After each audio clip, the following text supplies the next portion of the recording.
Salute a tutti!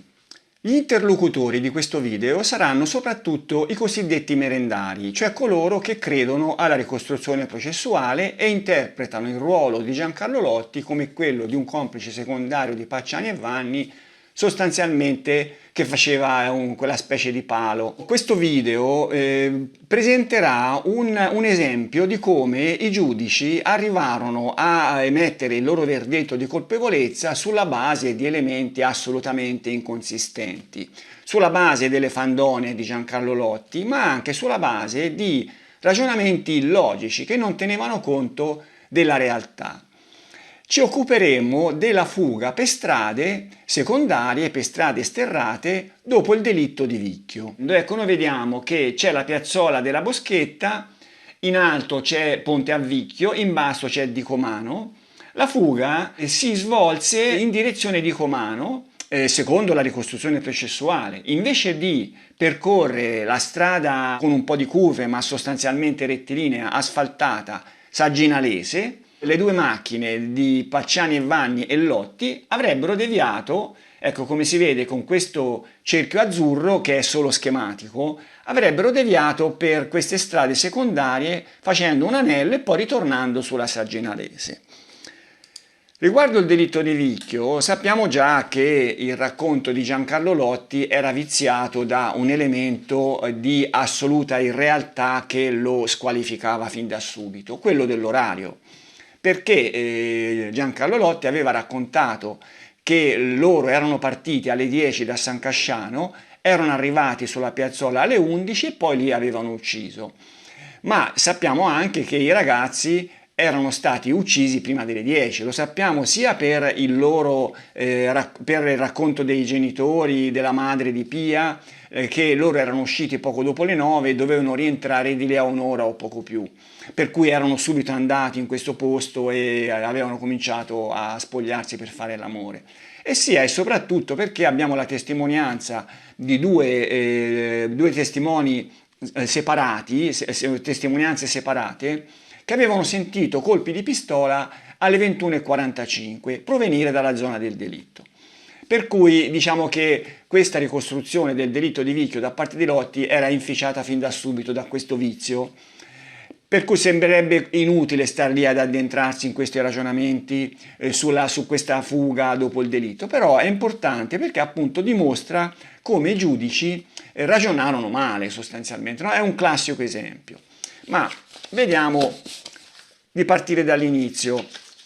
Questa fuga per strade sterrate partì dalla testimonianza dei coniugi Martelli e Caini, tutto ha origine da lì. Questi coniugi andarono a raccontare un avvistamento, uno strano avvistamento, fatto la sera del delitto e nella zona del delitto. Andarono in questura a testimoniarlo un mese dopo un po' di incertezze. Fecero il loro racconto, ma in questura non vennero, diciamo così, presi molto in considerazione e non venne nemmeno verbalizzato il loro racconto. Dopo questa testimonianza che non venne presa in considerazione, i coniugi tornarono a riproporre il loro racconto al tempo del processo Pacciani. Un mese dopo circa la deposizione di Lorenzo Nesi, la seconda deposizione di Lorenzo Nesi, che aveva così fatto cominciare a pensare che Pacciani potesse aver avuto dei complici. Perché i coniugi si risentirono messi in gioco? Perché, come vedremo, avevano visto due macchine nella zona. La loro testimonianza venne resa in questura il 21 luglio del 94. Leggiamo il verbale quasi integrale. La sera del 29 luglio 84, la sera del delitto di Vicchio, domenica, eravamo ospiti nella casa di campagna di una nostra cognata, posta in località Santa Margherita, in una zona isolata nella campagna tra San Martino a Scopeto Bricciana e la via Sagginalese. Eravamo lì riuniti per festeggiare l'anniversario di matrimonio dei genitori di Tiziana Martelli, la moglie. Ci trattenemmo fin verso le ore 24, dopodiché ripartimmo con la nostra auto per raggiungere la nostra abitazione di Fiesole, secondo il tragitto Bricciana, San Martino a Scopeto, Sagginale, Polcanto. Pochissimo tempo dopo la partenza, forse dopo 1 chilometro, ci fermammo a una fonte per riempire delle bottiglie d'acqua. Questa fonte si trova un po' interna rispetto alla strada sterrata che percorrevamo in corrispondenza di un ponte su un ruscello. Vediamo qui i luoghi. Allora, loro più o meno credo che fossero in quella zona dove qui c'è scritto Casolare, più o meno la zona era quella. E lungo questo percorso di strade sterrate, loro arrivarono a questo ponticello che aveva vicino una fonte. Io ho cercato di trovare questo ponte tramite Google Maps, credo di esserci riuscito. Dovrebbe essere questo il ponte, sotto scorre un ruscello, qui a sinistra si vedono delle costruzioni, è possibile che sia quella la fonte, poi ci dovrebbe essere un casottino lì vicino, insomma più di tanto non si vede. Comunque, anche se non era questo, era molto simile a questo il ponte. Infatti sentiamo. Il ponte interessa un tratto di curva alquanto brusca, come si vede questa lo è, che obbliga chi guida a rallentare decisamente intorno ai 30 km orari. Aggiungiamo che il traffico su questa strada può dirsi assolutamente inesistente, nel senso che vi possono passare solo le macchine delle persone che abitano le rare coloniche che si incontrano lungo il percorso. Per il resto è una strada sconosciuta ai più, può essere utilizzata solo da chi è pratico dei luoghi. Mentre eravamo a prendere l'acqua, intorno alle 24, o meglio, mentre stavamo scendendo dalla macchina, abbiamo visto transitare a forte velocità in relazione al tratto stradale sterrato, stretto e in curva, due vetture, una di seguito all'altra, a bordo delle quali c'era il solo conducente. Le due auto, che marciavano a una velocità approssimativa di 60 km all'ora, dimostravano due cose. La prima, che non doveva trattarsi di persone residenti in quei posti, perché una macchina levava un polverone rispetto a quella seguente. E la seconda cosa, che comunque davano l'impressione di essere insieme e di conoscere bene la strada. La prima auto aveva i fari anteriori rettangolari, cioè qui dice che non doveva trattarsi di persone residenti in quei posti perché persone residenti in quei posti, immagino che così intendessero, sapevano che c'era quel tratto così, quella curva pericolosa, non sarebbero andati così forte, no? La prima auto aveva i fari anteriori rettangolari, poteva essere una 2 volumi oppure anche una 3 volumi, comunque con cofano della bauliera corto, tipo la Ford Escort prima serie, di colore scuro, è la Ford Escort che è la macchina dei Pacciani, non a caso. La seconda auto poteva essere rossa, più chiara della precedente, entrambe erano vetture di media cilindrata. La seconda auto ci colpì perché commentammo così la scena. Ma guarda questo qui che sta attaccato alla macchina che precede con le sole luci di posizione accese. Ambedue i conducenti avevano una sagoma robusta e non erano giovani. Cominciamo un po' a commentare questa testimonianza, no? Perché i particolari sembrano francamente eccessivi, particolari che i coniugi riuscirono a cogliere, perché in questa situazione, con questo ponte, pensando che era notte, buio pesto, lì non c'era illuminazione, loro avevano i fari della macchina accesi ma erano puntati contro la fonte. Insomma, come potevano aver notato, per esempio, i fari rettangolari di una macchina che procedeva, immagino, con i fari abbaglianti accesi, è difficile che si capisca che i fari sono rettangolari. Ma anche la fisionomia dei due, che erano di una certa età, erano abbastanza robusti, pare un po' difficile, a meno che non avessero la luce interna accesa. Cioè, voglio dire, ma lo vedremo anche proseguendo, che questi coniugi si mostrarono molto ben disposti a fornire particolari che probabilmente erano passati 10 anni, era difficile che avessero sia potuto cogliere sia avessero potuto ricordare. Comunque andiamo avanti. Costoro andavano in direzione opposta alla nostra, quindi da San Martino a Scopeto verso Dicomano. Dopo questa testimonianza, i coniugi non furono chiamati a deporre al processo perché ormai era troppo tardi. C'era la chiusura estiva, l'interruzione estiva e dopo l'estate il dibattimento praticamente era chiuso, per cui loro non furono chiamati. Rientrarono in gioco, diciamo così, ai tempi dei compagni di merende. Infatti, il 30 gennaio del 96 furono loro stessi che si proposero, telefonando in questura e poi in procura, per rendere ancora testimonianza, e in effetti furono ascoltati. Venne letto loro il verbale del 94, che confermarono integralmente, aggiungendo questi particolari. Rimanemmo tutti convinti che la prima autovettura era di colore rosso, con la parte posteriore tronca e i fari anteriori di tipo squadrato, con assetto più basso rispetto a quella che seguiva. Beh, insomma, c'è questa differenza, perché mi sembra che la prima vettura era di colore scuro, la seconda poteva essere rossa, qui invece era la prima che era rossa. La seconda autovettura era a 2 volumi di colore più chiaro, con i soli fari di posizione accesi.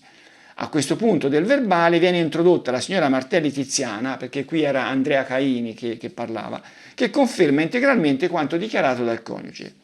Si dà atto che vengono mostrate 2 fotocopie riproducenti l'autovettura Fiat 128 Coupé fotografata da 2 diverse angolazioni e che dopo osservazione delle stesse sia il Caini che la Martelli dichiarano che la prima delle 2 auto potrebbe essere stata la Fiat 128.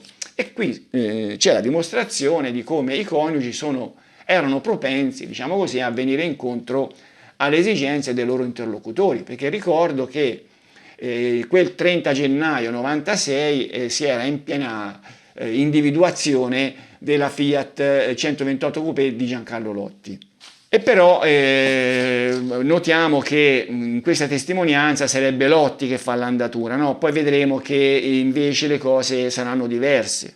Ma il 7 marzo i coniugi vennero condotti sul luogo, in un sopralluogo, dove si legge che videro passare nel verbale le auto bianca e rossa. E qui cominciamo a dire che una delle 2 auto, che era chiara, in questo sembrava la seconda, diventò bianca e l'altra rimase rossa. Che la loro testimonianza, diciamo così, era un po' elastica, venne dimostrato anche dal dibattimento, dove si presentarono il 4 luglio 97. Dichiarò Andrea Caini subito: c'era la prima che aveva i fari rettangolari ed era, diciamo, un colore sul rosso, insomma, come o rosso, non mi ricordo quello che dissi, se era rosso scuro. Il PM lesse il verbale del 94, dove invece questa prima macchina era genericamente scura.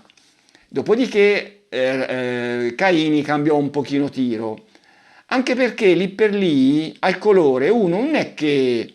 Io guardai più che altro le persone per capire come mai. Io dissi che era una macchina, una scura e una chiara, poi diciamo... Mi fecero vedere delle foto di macchine, sinceramente, vidi, c'era, una poteva essere il 128, quello SL rosso, e una Fiesta bianca. Una rossa e una bianca, insomma. Sì, ora mi ricordo che c'era una macchina che tendeva a essere più scura e una macchina più chiara, quindi poteva essere magari Havana, ma insomma ho detto bianca. Cioè qui il test così è un po' incerto, perché secondo me aveva capito che davanti non poteva esserci la macchina rossa che aveva visto lui, perché davanti non c'era Lotti, c'era Pacciani. Anche la moglie di Colori in un primo momento non parlò. Ne parlò poi quando ci fu una domanda diretta del presidente, che gli chiese ma che colori erano queste macchine, e lei: la prima chiara e la seconda rossa. E mise le cose, diciamo così, in chiaro, cioè la prima era chiara e la seconda rossa, no? Mentre il marito aveva detto che la prima era rossa e la seconda era più chiara, perché la prima avrebbe dovuto essere la Ford Fiesta di Pacciani. Ma insomma, i giudici alla fine come valutarono queste testimonianze dei 2 coniugi che avevano tutte queste incongruenze? Le valutarono molto bene, cioè le considerarono un punto di forza del racconto di Giancarlo Lotti, un riscontro, un cosiddetto riscontro. Infatti, se andiamo a leggere la sentenza, troviamo: è certo quindi che le due auto fossero quelle del Pacciani e del Lotti nella fase di allontanamento dalla zona del delitto. Però c'era un'incongruenza, un problema, che era quello di Vanni, che i due non avevano visto. I due avevano parlato di due conducenti da soli. E i giudici come risolsero questo problema? Lo risolsero in questo modo. Ne può ritenersi il contrario per il fatto che i due testi non sono riusciti in quel frangente a cogliere anche la presenza di un'altra persona sull'auto del Pacciani e quindi a cogliere anche la presenza del Vanni. Perché in quell'attimo i due testi non potevano vedere tutto, però videro l'età, cioè giudicarono l'età, giudicarono la corporatura dei conducenti. E non videro che Pacciani aveva accanto a sé un'altra persona, aveva Vanni, tenuto anche conto che la loro attenzione si era concentrata sulle persone dei conducenti, per la meraviglia che destava quella velocità del tutto insolita per l'ora e per il tipo di strada percorsa. Ma allora se loro, invece di guardare troppo le macchine, guardarono i conducenti, è a maggior ragione che dovevano vedere che accanto a Pacciani c'era Vanni. Però ci poteva essere anche questa possibilità. Sentiamo i giudici. Non c'è da escludere poi che il Vanni, nella fase di attraversamento di quella zona illuminata dai fari dell'auto del Caini che facevano luce sulla Fonticina, si sia semplicemente abbassato per non farsi vedere, cosa del tutto naturale e possibile, dato che lui non era impegnato nella guida. E insomma, come si vede, la sentenza forza le cose, no? Ma è tutta una sentenza che è infarcita di forzature in un modo incredibile, cioè veramente una sentenza di quelle da dimenticare, cioè una brutta cosa che rimarrà una macchia indelebile nella storia giudiziaria italiana. Cioè, io già l'ho detto, lo ripeto, ma anche le parole di Lotti vennero forzate, lui parlava con frasi smozzicate, vennero prese, vennero rimesse assieme, addirittura in certe frasi si andarono a mettere parole che non aveva detto lui, ma aveva detto il suo interlocutore, o il PM o l'avvocato. Come aveva giustificato Lotti questo andare per strade sterrate quando si sarebbe potuto fare tranquillamente la Sagginalese? Perché secondo lui Pacciani voleva aggirare il passaggio a livello. Il passaggio a livello che è questo. Ecco, come si vede c'è un punto in cui la ferrovia, che corre quasi parallela alla strada, insomma corre vicino alla strada, c'è un punto in cui la attraversa, che è questo passaggio a livello nel cerchio. Qui vediamo invece il passaggio a livello come si presenta oggi. Ecco, si vede che la ferrovia è a un binario solo, è una ferrovia piccola, insomma una ferrovia a basso transito. Il 12 marzo, il giorno dopo la sua deposizione dell'11, ricordo che in quella deposizione Lotti aveva ammesso di aver fatto strada a Vanni e Pacciani fino alla piazzola, poi appunto di aver visto il delitto e poi di essere scappato assieme a loro. Canessa e Giuttari portarono Lotti sulla piazzola il 12 marzo. Ce l'avevano già portato, c'era già stato un mese prima, ma ce lo portarono a questo punto come reo confesso, insomma, no? Che aveva detto che aveva partecipato. Stettero sulla piazzola, lui raccontò qualcosa riguardo il delitto, così via, ma poi loro si vollero far raccontare proprio questa fuga, cercando di capire da dove erano passati. E in macchina uscirono dalla piazzola, Lotti li fece andare prima lì al viottolo che conduceva al fiume Sieve, a poche decine di metri dall'altra parte. Si fermarono lì, poi da lì ripartirono e ripartirono verso Dicomano. Leggiamo il verbale. Ha indicato la strada in direzione di Dicomano, dichiarando che quella notte, partiti dal fiume, si erano diretti proprio in quella direzione. Si è percorsi pertanto detta strada e giunti al bivio per San Martino a Scopeto, che si trova sulla destra a circa 1,6 km dalla piazzola, ci si è soffermati, in quanto il Lotti riferiva di non riconoscere esattamente la strada percorsa quella notte, affermando comunque che avevano imboccato una strada in salita e sterrata, com'è infatti quella che dal bivio indicato si intravede dirigersi verso la predetta località. E allora, in questo viaggio, Lotti non aveva trovato quella strada che avrebbero imboccato la sera del delitto, cioè erano arrivati a quella strada lì che Lotti non era sicuro se era quella e prima non ne aveva trovate altre.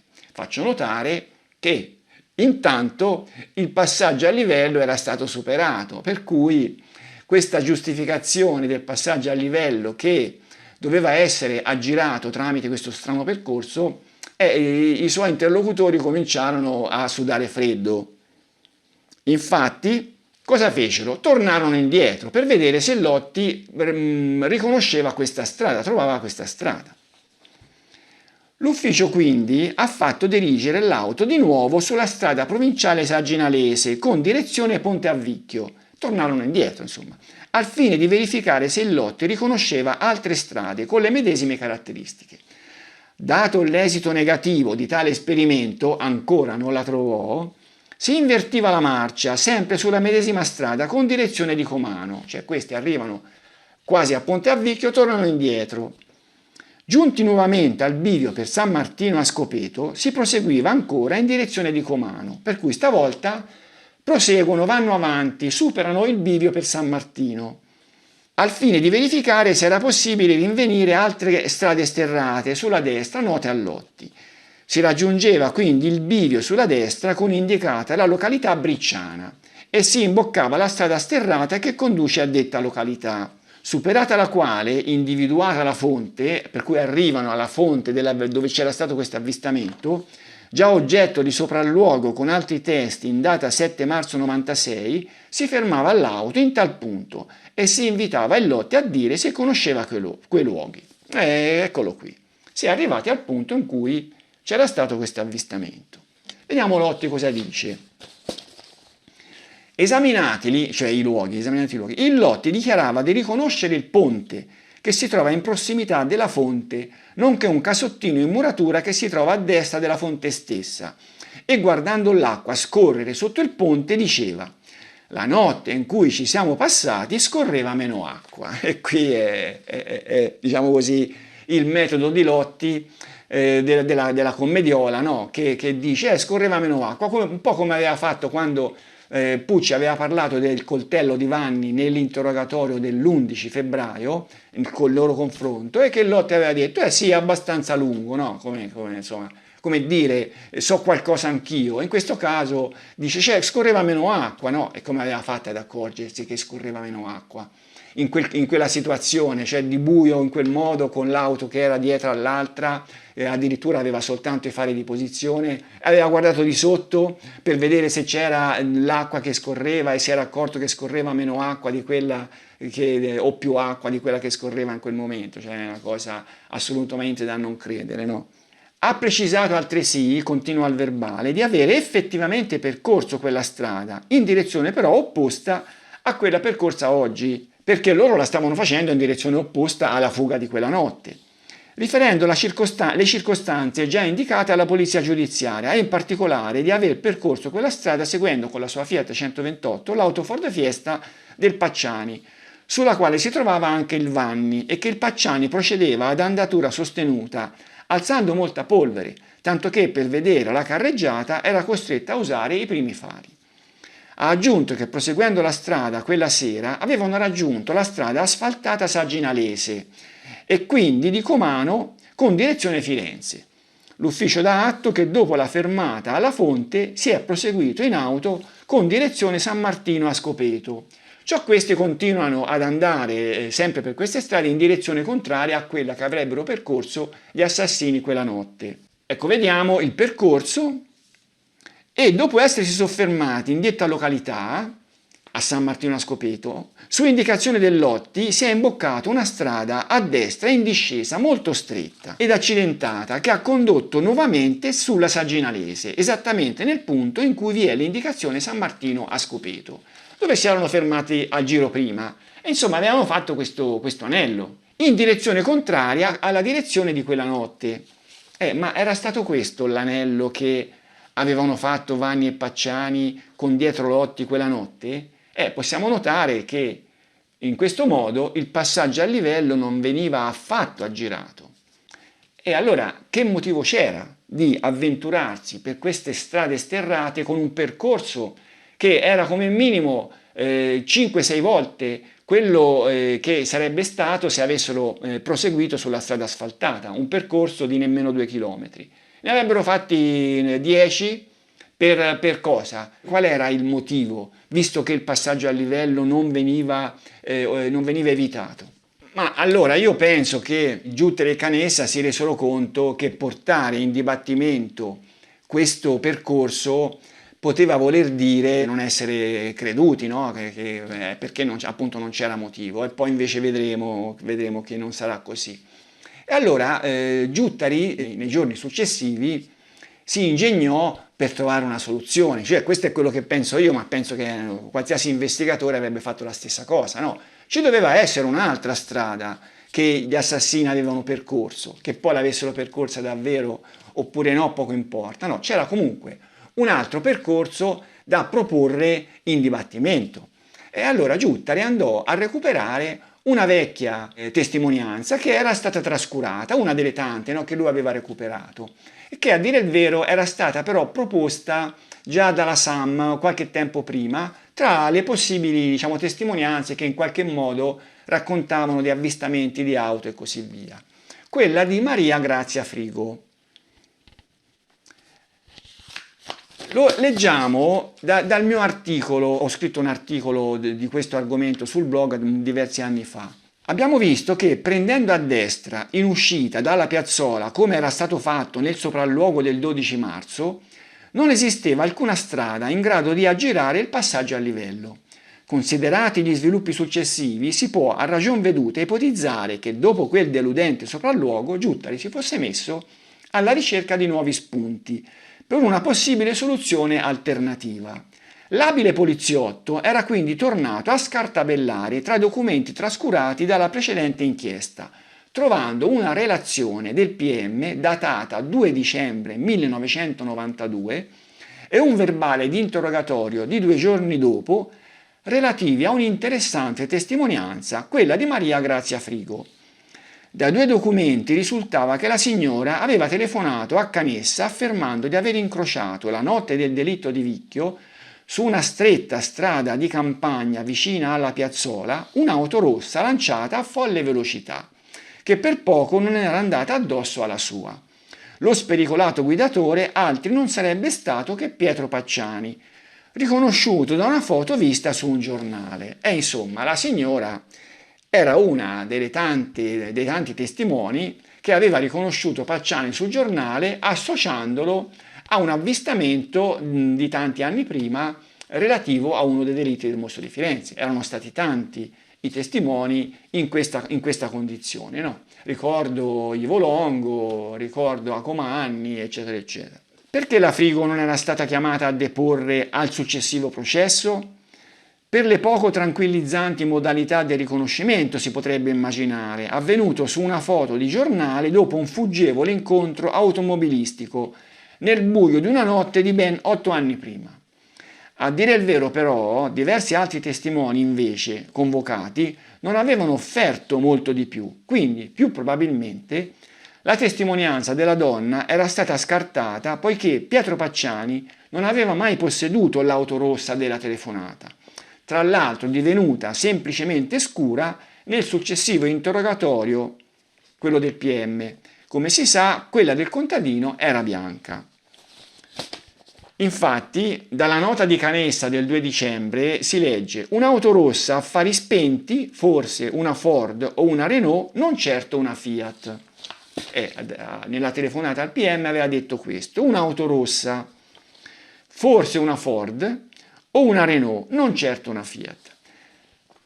Dall'interrogatorio di 2 giorni dopo, in merito all'autovettura, circa il colore non voglio esprimermi con assoluta certezza, anche se ritengo che propendesse sullo scuro, ma non, diciamo, la Ford Fiesta bianca di Pacciani.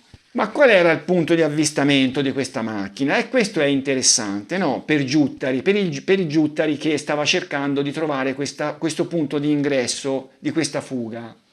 Lo vediamo qui, vediamo che c'è il bivio dove c'è questa indicazione, la fattoria l'Arena. Qui c'è l'avvistamento Frigo e come si vede questo percorso che idealmente proseguirebbe per strade che sarebbero arrivate fino a San Martino a Scopeti, si sarebbero riunite con quella dei coniugi Martelli Caini. Ecco, qui vediamo che il treno nella zona del delitto entra in galleria, passa in questa galleria con sopra la Sagginalese e poi esce poco dopo, per cui se il percorso fosse stato questo si sarebbe effettivamente aggirato il passaggio a livello, si sarebbe evitato il passaggio a livello. Ma il problema di questo percorso, il primo problema, grosso problema da risolvere per Giuttari, era quello del fatto che la donna aveva visto soltanto una macchina e non due. Ma questo problema vediamo che si risolse. Come? Giuttari interrogò la donna il 26 marzo. Vediamo cosa si legge, no, sul verbale. Descrivo adesso l'uomo e la macchina. Ribadisco che l'uomo l'ho poi con certezza riconosciuto nel Pacciani Pietro. Era di corporatura robusta, viso pieno, volto deciso nell'aspetto, non sudato. Ricordo molto bene la camicia che indossava. Era scozzese a sfumature e il colore poteva essere con una prevalenza di azzurro. Aveva i capelli ben pettinati, tagliati a spazzola, come fatti in giornata. E qui la cosa è assolutamente incredibile. Cioè, l'avvistamento era avvenuto in una strada sterrata di campagna buia. Questo era a fari spenti, le due macchine si erano incrociate e per non scontrarsi questo si era buttato su una stradina laterale. Ora bisogna immaginare quanto tempo sarà passato per questo incontro, qualche secondo. Ora, la donna dentro questa macchina, al buio così, con solo i fari che illuminavano l'abitacolo della macchina che era davanti, aveva potuto notare tutti questi particolari, addirittura che il conducente non era sudato, che aveva i capelli come fatti di fresco, come tagliati di fresco, fatti in giornata, la camicia che era scozzese con prevalenza di azzurro, a sfumature con prevalenza di azzurro, cioè è chiaro, no, che una testimonianza di questo tipo va guardata con grande sospetto, perché è la testimonianza di una persona che cerca di trovare nella sua memoria tutto quello che il suo interlocutore vorrebbe che trovasse, no? E trova troppo. No? Io vorrei a questo punto anche fare un piccolo parallelo con quella che invece sarebbe stata era stata la testimonianza dei coniugi dei Faveri Chiarappa, con tutte le loro incertezze. Cioè c'è qualcuno che dice avevano detto che avevano visto dei capelli che erano grigi provenienti dal biondo. Sì, ma allora lo avevano detto su pressione dell'avvocato che li stava interrogando, questa è la donna. Però insomma la loro testimonianza aveva diciamo delle incertezze che sono spiegabili con il grande tempo trascorso, e invece qui ci sono questi particolari così precisi che lasciano molto perplessi. Ma continuiamo con il verbale. La macchina era di colore bianco. Come bianco? Se prima era rossa, poi era diventata scura, adesso è diventata bianca. E come si vede la donna si avvicina alle esigenze, no, del suo interlocutore. Ed ebbi modo di vederla bene quando ci tagliò la strada e venne illuminata dai fari della nostra auto. Era una Fiat di media cilindrata, e qui si scosta una Fiat, prima aveva detto che era una Ford oppure una Renault e non una Fiat, adesso dice che è una Fiat. Una utilitaria abbastanza decente. Proseguendo nella strada sterrata, dopo aver notato quanto ho riferito, poco distante, sempre prima di immetterci nella via Sagginalese, ho notato un'altra autovettura che avanzava verso di noi. E qui arriva la seconda macchina. Ma vediamo questa seconda macchina com'era. Quella che mancava, no? Avanzava verso di noi ad andatura che mi è sembrata regolare. Quest'auto, che era di colore rosso, di che colore poteva essere? E presentava la coda di dietro tronca, anche questo, prima che noi la incrociassimo si immise in una stradella laterale sempre in terra battuta. Vidi che su quest'auto vi era una sola persona, anche questa grassottella, più giovane del Pacciani. E qui insomma ci avviciniamo alle due auto in coda dei coniugi Martelli Caini. Manca il passeggero sulla prima auto, quello la Frigo non si sentì, diciamo così, di introdurlo. Però di questo secondo personaggio fece una descrizione che dal verbale si vede che era molto vicina a quella di Giancarlo Lotti, fino a che le fu fatta vedere la foto. In questa foto lei riconobbe, così diciamo in via dubitativa, ma comunque gli sembrò di fisionomia molto simile, riconobbe proprio Giancarlo Lotti. Ma allora, questa testimonianza è una testimonianza priva di valore, ma è una testimonianza sulla quale Giuttari contava tantissimo. Ma infatti, quando Giuttari si presentò in dibattimento, che lui fu il primo a raccontare tutta l'inchiesta, arrivato alla signora, ne tessé le lodi in modo, direi, perfino eccessivo. Sentiamo. La signora è molto precisa, ha una memoria, devo dire, formidabile ed è stata molto molto precisa. Vedremo che è una testimone che mi ha impressionato veramente, in una maniera eccezionale, positivamente, e che devo dire, quando l'ho sentita, era mortificata perché non era stata quasi creduta nel 92, quando si era presentata spontaneamente. Nel 92 la donna si era presentata, ma non era stata così presa molto in considerazione. Nonostante queste iperboli, neppure i giudici di primo grado credettero alla donna, che fece una deposizione che lasciò molti dubbi. E i giudici di primo grado non le credettero, eppure avevano dimostrato di essere molto propensi a bersi tutte le testimonianze che andavano a favore dello scenario dei compagni di merende, no? Però alla Frigo non vollero credere. E infatti si legge in sentenza: dopo che furono evidenziate le incongruenze, eccetera, eccetera, scrivono: il che sta chiaramente a significare o che la Frigo si è inventata tutto per la sua mania di protagonismo o per apparire comunque nella vicenda di Vicchio, o che quell'auto non era quella condotta dal Pacciani, come è dato cogliere anche dalle dichiarazioni del Lotti, che ha parlato di un diverso percorso fatto nel viaggio di ritorno dalla piazzola a delitto avvenuto.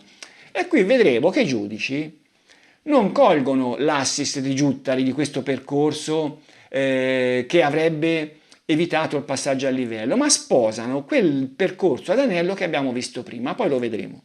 Ritiene quindi la Corte di non riconoscere credibilità alla suddetta teste, a prescindere da ogni considerazione sulla certezza dell'asserito riconoscimento del Pacciani e sull'asserita memoria fotografica della stessa teste, di cui ha in particolare parlato il marito nella medesima udienza del 7 luglio 97. Ma oltre a questo problema delle due macchine che la Frigo non aveva testimoniato, ci sarebbe stato anche un altro problema da risolvere, no? Un problema che rendeva questo avvistamento della Frigo non inseribile nel racconto di Lotti, il fatto che Lotti da quella strada nel sopralluogo non ci fosse passato, cioè Lotti in questi tentativi avanti e indietro di trovare questa strada dove erano entrati gli assassini, lì in quella direzione verso Pontavecchio non andò mai. Eppure quella strada lui la conosceva perché nel sopralluogo di un mese prima del febbraio, quando lui era ancora un testimone, lui quella strada l'aveva vista. Leggiamo il verbale. C'era stato questo sopralluogo con Lotti a bordo di questa macchina, erano partiti, mi sembra che c'erano dentro Giuttari e Canessa, erano partiti da Pontavecchio, quindi Lotti ha riferito di svoltare a sinistra, scendendo giù, in direzione di Comano, e strada facendo ha prestato particolare attenzione alle stradine che si andavano incontrando, riferendo in progressione. Alla prima stradina, no, questa va su alle case. A una successiva stradina, no, questa no. E ancora a un'altra stradina, all'inizio della quale vi è l'indicazione azienda l'Arena, no, questa porta a una fattoria. L'ho percorsa con la Filippa per un tratto fino alla prima casa e poi sono tornato indietro. E la strada è proprio questa. Per cui Lotti sapeva che c'era questa strada. Però in questo sopralluogo del 12 marzo non la usò, non ci andò. Per cui era possibile che si fosse dimenticato che quella sera avevano percorso proprio quella stradina? che peraltro lui conosceva. Ultimo elemento che rende inverosimile l'inserimento di questo avvistamento della Frigo in questo viaggio è il fatto che da questa strada dove la Frigo aveva fatto l'avvistamento non si arrivava a quella dove invece avevano visto le due auto, i coniugi Martelli Caini, perché c'era un punto di interruzione. E il punto di interruzione è questo. Sono diverse centinaia di metri dove le strade si interrompono. Ci sono dei casolari in alto, ci sono dei casolari in basso, ma tra questi due gruppi di case non c'è comunicazione. Lì, tra l'altro, c'è stato anche il buon Omar Quatar, lo racconta nel suo blog, e anche lui verificò che non c'era collegamento. Poteva esserci stato all'epoca, ma poteva esserci stato, che però una strada che immagino potesse far comodo a chi viveva da una parte e a chi viveva dall'altra. Non so, se quello che era a sud doveva andare a nord avrebbe dovuto fare un percorso lungo, invece con quella strada avrebbe fatto prima. E lo stesso gli altri che da nord dovevano andare a sud. Cioè, se quella strada ci fosse stata, io penso che sarebbe rimasta. Se non c'è oggi, vuol dire che non c'è mai stata. Per cui rivediamo quello che rimane l'anello che gli assassini avrebbero percorso svoltando a destra per San Martino a Scopeto, poi da lì, facendo tutto questo percorso, arrivando in località Bricciana, lì avrebbero incontrato i coniugi a questa fonte e sarebbero poi rientrati sulla Saginalese. Ecco, il percorso che va dal primo bivio al secondo bivio è neanche 2 chilometri e il percorso ad anello sarà 4-5 volte tanto, no? Per cui è veramente un percorso che non ha alcun senso, perché non supera nemmeno il passaggio a livello. Comunque, i giudici lo accettarono, stranamente lo accettarono, cioè rifiutarono la testimonianza Frigo e presero per buono questo percorso. Lo si capisce da quello che si legge in sentenza.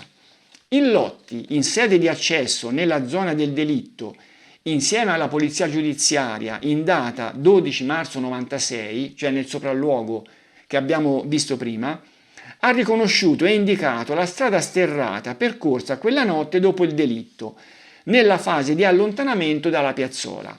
La strada è quella che, partendo dalla provinciale Saginalese, sale su fino a San Martino a Scopeto, gira ivi a sinistra e prosegue poi in direzione della località Bricciana e Santa Margherita, fino a ricongiungersi più avanti sulla stessa provinciale Saginalese nei pressi di Dicomano.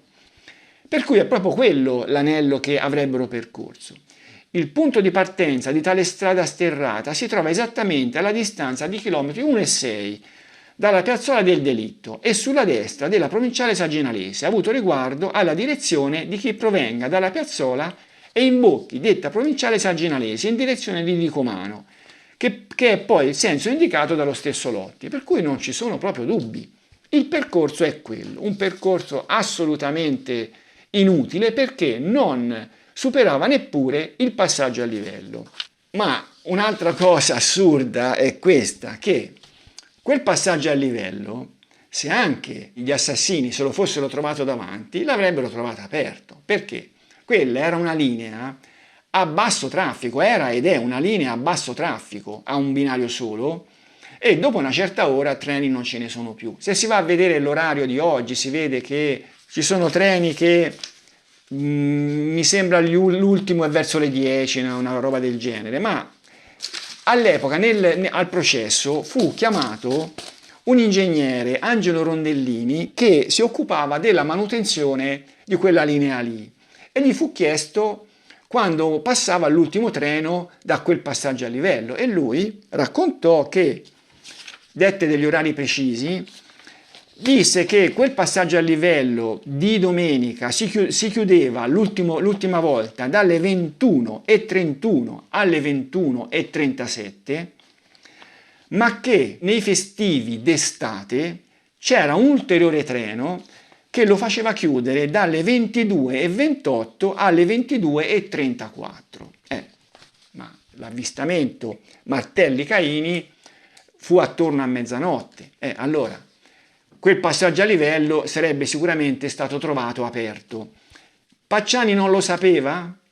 Ma allora Pacciani era di Vicchio, sì, è possibile che non lo sapesse, che se ne fosse dimenticato, cioè non aveva mai... l'ingegnere disse che per quanto sapeva lui, gli orari che lui dette erano sempre stati quelli, no? Da quando c'era quella ferrovia. Per cui Pacciani non lo sapeva, che era di Vicchio, ma la cosa sembra un po' strana.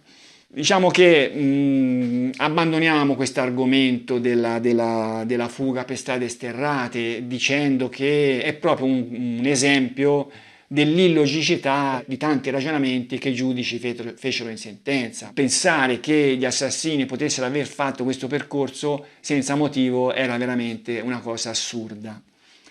Abbandoniamo questo argomento. Abbiamo dato un colpo al cerchio, cioè ai merendari che credono alla ricostruzione processuale, diamo un colpo alla botte, diamo un colpo cioè agli scettici, a quelli che pensano che Giancarlo Lotti fosse totalmente estraneo, perché in quella stessa circostanza, cioè in quel sopralluogo, Giancarlo Lotti raccontò qualcosa di interessante. Continuiamo a leggere il verbale si era fermato con la macchina che si era fermata al bivio per San Martino a Scopeto. Si dà atto che da tale bivio è stata imboccata nuovamente la via Saginalese con direzione di Comano, in quanto il PM intendeva condurre il Lotti nella località Badia Bovino, che si trova poco dopo, dove è noto all'ufficio che Pietro Pacciani aveva abitato a cavallo tra gli anni 60 e 70. Giunti al bivio per Badia a Bovino si imboccava tale traversa sterrata in salita sulla destra, vediamo qui il percorso, e percorse poche centinaia di metri venivano fermate le auto e si invitava il Lotti a indicare se riconosceva luoghi a lui noti. E allora Lotti si guardò un po' intorno e adocchiò delle case, vediamo dove le adocchiò. Le adocchiò lassù. Allora, a quel punto, e si vede che lo indicò ai suoi interlocutori, cioè io quelle case lì le conosco. A quel punto si è invertita la marcia delle auto e su indicazione del Lotti si è tornati sulla via Saginalese. Si è girato a sinistra dirigendosi di nuovo verso Ponte Avvicchio e raggiunto di nuovo il bivio sulla sinistra per San Martino a Scopeto ci si è diretti su tale strada. E subito il Lotti ha indicato che per recarsi alla casa dove erano andati la sera del fatto si doveva imboccare una traversa in salita sulla destra che conduce a tale casa. Vediamo qui, per cui tornano al bivio per San Martino a Scopeto, lo prendono, però invece di proseguire per San Martino a Scopeto, prendono a destra, si inerpicano per una strada in salita per raggiungere delle case. Veniva quindi raggiunto un gruppo di case il quale veniva successivamente individuato nel podere Poggiolino numero 52. Continuando a salire si era subito costretti a lasciare le auto e a proseguire a piedi, in salita, raggiungendo così la casa non abitata, successivamente individuata per il podere Schignano numero 54. L'anno scorso io con Leonardo Settimelli e mio figlio Andrea noi siamo andati lì, in quella zona, e abbiamo girato delle immagini che sono state poi presentate in un video, ma continuiamo il verbale. Qui giunti a piedi, il Lotti ha subito dichiarato che la notte dell'omicidio erano entrati dalla prima porta che si trova nella casa venendo dal basso e dal lato che si affaccia sul podere Poggiolino.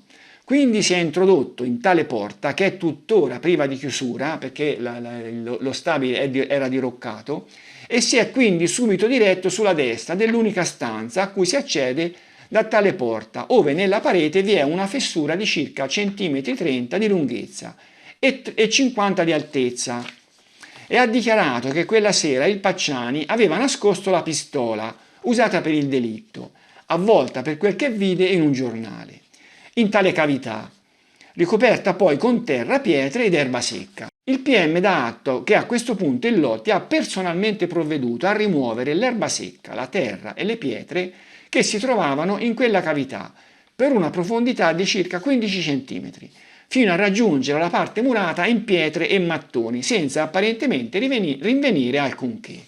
Ma qui è una cosa, ma cosa potevano rinvenire? La pistola. a distanza di 12 anni dal delitto, che poi c'era stato dopo il delitto di Scopeti, per cui in qualche modo quella pistola Vanni e Pacciani dovevano poi essere andati a recuperarla, no?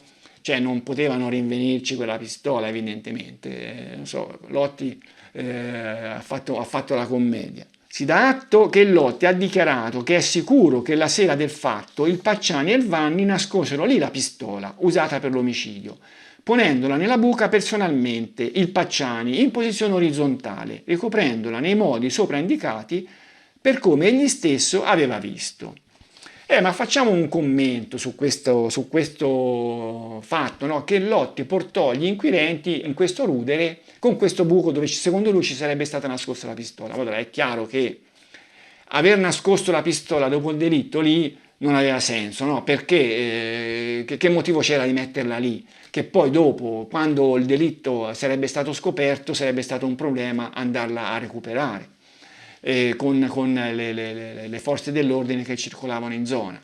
È chiaro che Vanni e Pacciani non avevano alcun motivo di nascondere lì la pistola, ma allora perché Lotti aveva raccontato questo fatto? Secondo me l'aveva raccontato perché aveva riciclato qualcosa che era successo a lui. Cioè si sa, no, che quando si fanno dei racconti così di fantasia sulla base di fatti veri, cioè si modificano questi fatti perché si vogliono raccontare in un certo modo, non è che non si dice niente del fatto, cioè si mette dentro magari qualcosa, però si mette dentro in modo diverso, come fece Lotti qui, cosa che Lotti avrebbe fatto in tante altre occasioni. Raccontò di qualcosa che probabilmente aveva fatto lui, cioè la mia ipotesi è che lui fosse andato a vedere se c'era la Panda oppure un'altra macchina già il sabato sera, perché lì il discorso dei ragazzi che andavano lì è un po', cioè era un po' aleatorio. Pia sì, è vero che aveva il turno serale, ma era un turno che era molto elastico. Infatti quella sera lì di domenica ci fu uno scambio di turno con una collega che fece la sera al posto del pomeriggio e viceversa. Per cui Lotti nell'andare lì a cercare questa coppia o qualsiasi altra non poteva essere sicuro di trovarla. Andò il sabato, evidentemente non trovò nessuno e invece di portarsi indietro la pistola per tornare poi il giorno dopo, la nascose lì. Avrà pensato, ma in tutti questi chilometri magari mi fermano, magari mi fanno un controllo. Può darsi che avesse questo tarlo nella testa, avesse questa paura e aveva deciso di nascondere la pistola lì, in un posto che evidentemente conosceva bene. Ma insomma, che quel posto lo conoscesse è un dato di fatto perché ci portò gli inquirenti, un posto un po' strano, cioè questo rudere con questo buco nel muro, e insomma voleva dire che lui il posto lo conosceva bene. Quando l'aveva trovato questo posto? Dopo il delitto è possibile, ma è possibile anche che lo conoscesse già da prima e che l'avesse utilizzato per questa storia che io ho raccontato. Siamo arrivati in fondo al video, allora abbiamo visto come la ricostruzione processuale avesse messo dentro un elemento assolutamente poco credibile, anche illogico, e abbiamo visto invece anche come Lotti avesse raccontato qualcosa che fa pensare che lui non fosse assolutamente estraneo. No, siamo sempre alle solite, cioè siamo da una parte a un Lotti che viene considerato completamente estraneo dagli scettici che io chiamo negazionisti, dall'altra parte abbiamo un Lotti che si vorrebbe inserito nel contesto dei compagni di merende in questo ruolo strano e con questi suoi racconti inverosimili che rendono questo scenario improponibile. Ecco, di qui in avanti, come già ho detto, faremo molta attenzione alla parte relativa alla ricostruzione processuale, anche perché è possibile che i merendari possano diventare gli interlocutori privilegiati. Comunque questo lo vedremo più avanti. Vi saluto.